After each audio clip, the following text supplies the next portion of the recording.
A very good morning and thank you for waking up to Sunrise at Sea here on CTV. My name is Agi Uwase for our Wellness, Beauty and Lifestyle segment this morning, and today we are tapping into the conversation, or you can call it the issue of autism. It's probably something that you have had, and it's a medical condition, by the way, and every 60 in 10,000 children in this country in Uganda get autism, and also every 4 in 60 children in the US as well as the worldwide do get autism as well. And it has been also discovered that boys get autism more than girls, at not just at birth but as they grow up later on in time. And joining me at the center of this conversation to give us more insight in regard to autism is none other than Miss Adelo Innocent, who is an orthopedics officer as well as a public health specialist. Good morning and thank you for joining us today. Good morning, Uwase. Thank you for inviting me. Okay, thank you for coming through. For my first question today, I'd like to ask you, what is autism in the medical perspective? Simply put, autism is a behavior, how do I call it? Behavioral disorder? Yes, more like a behavior disorder per se, yes. Here, a child tends to have poor communication skills. They have issues with communication. Yes. They have poor social behavior. At the same time, they have poor behavior expressing themselves. For example, you'll tend to find that these children, they tend not to talk a lot. If they tend to be loners, not because they want, but that's them. Then if you find them amongst other children, they won't really behave like other children. Playing certain games, that's not really their interest. That's not really their interest. So is this condition, is it something that a child is born with? Does it happen over time and as they grow up? We do not know the cause, and most times we tend to see it from 6 months onwards. That's when you tend to see it. So you don't know whether it's genetically predisposed or it's acquired in the community. We do not know. But you get to notice it up like 6 months onwards from the child's behavior. Yes. So if a mother or a parent discovers that their child has autism, but actually before we go there, I'd like us to tell us in detail, how can a parent identify that their child has autism? Because I have seen an instance where a mother was talking about, because their child has delay in speech, that they have autism. But later on they did go to hospital and do some checkups, and she actually found out that the child has no autism whatsoever. So for parents out there not to be confused about the signs, what are those signs that can be vivid for a parent to understand that their child has autism? Okay. Autism is a collection of very many characteristics or very many behaviors. So just having delayed speech doesn't mean that your child is autistic. There are certain features, like, let's say the child tends to be very sensitive to either light or sound. Then the child is very particular. Out of, let's say, a number of toys, they'll pick out this one particular toy and concentrate on that one particular toy, on that one particular area of the toy. Then at the same time, you'll get to notice that these children will not play along with other children. They'll tend to have their own world. They're not really interested in other things. Theirs is more like, it's my life, it's my world. And then the other thing, you'll get to notice that these children are not able to express themselves, and neither are they able to read other expressions. So you'll get to see, if you say, hi, hi, the child will be like, they won't really see. If you tell them to smile, they don't really smile at you. Is it that they do not see it, they do not hear it, or maybe they take long to respond? No. It's just them. We do not know what exactly is happening, but it's an observation we have. It's something we have observed. Yes. So we cannot say that they are not really hearing per se. They could be listening, but probably their brain is taking long to comprehend the information, or is not even comprehending the information at all. Yes. Okay. So is this condition diagnosed? Yes. Does it have medication? For medication, there is no medication per se. Yes, there is no medication, but there are some things that you can do. Yes. Some things that you can do. It still tends to the social support. It tends to the social support. So you can go ahead and train these children, teach them how to do certain skills, develop them in their area of interest. But with time, they tend to, some outgrow the condition, some it continues with them for life. Yes. But there are adults in this community as well. Yes. Now, statistics do show that autism is more evident in boys than in girls. Why is that so?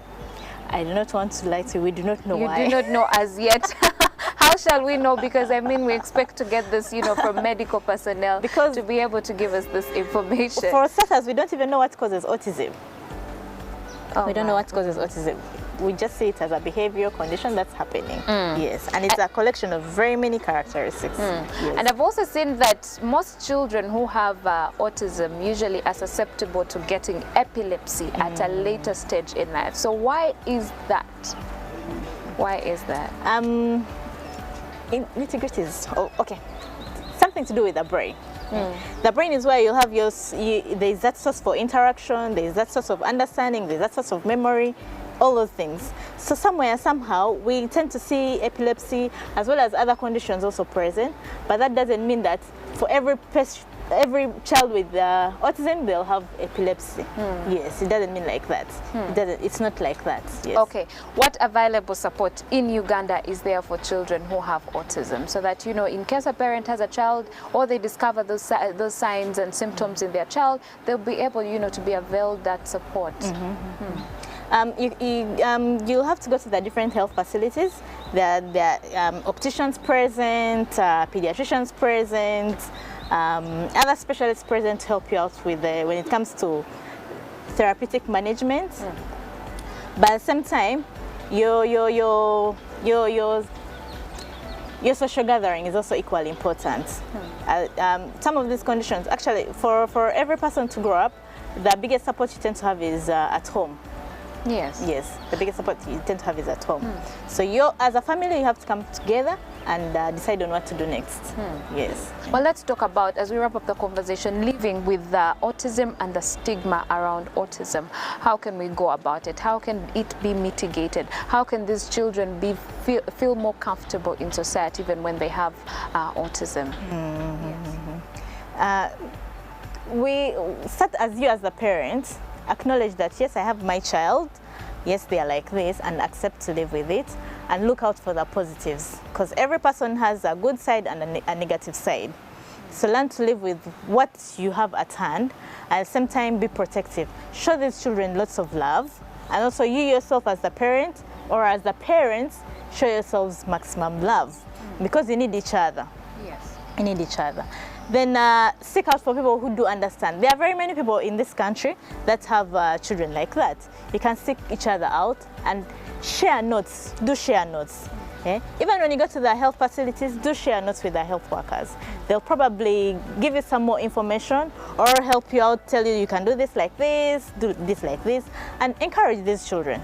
Because theirs is mainly a social behavior change, but it doesn't mean that they are abnormal. They are not abnormal. They are normal children. Yes. And also, let's talk about the extent of autism.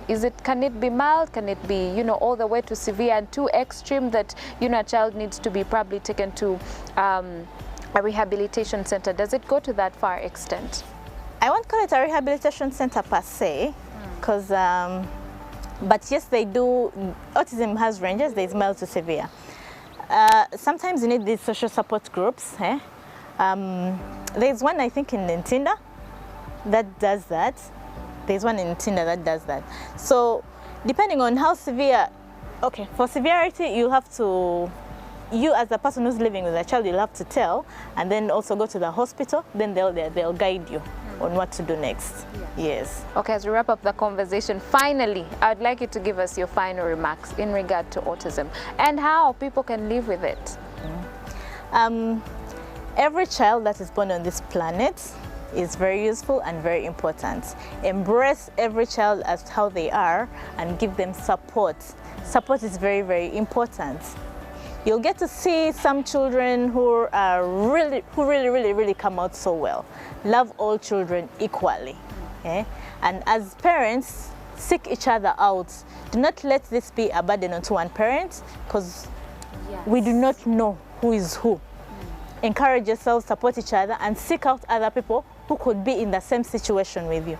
There you could share notes and actually manage the condition better, and you as a parent also live a much better life. And I think that's important that you point out parents should come together, because sometimes you find men out there, you know, leave it to the women to be the one to, you know, give this special care to their child. But we made this child, the both of us, so you should also chip in and give me the support whenever I need it. Well, that wraps up the conversation that we had for you here on our Wellness, Beauty and Lifestyle, and I've been joined by Miss Adelo Innocent, who is an orthopedics officer as well as a public health specialist, and she has been weighing in on the issue of autism, which has definitely grappled our society. Well, thanks so much for joining us today. Thank you very much. Well, Sunrise at Sea continues. Don't blink.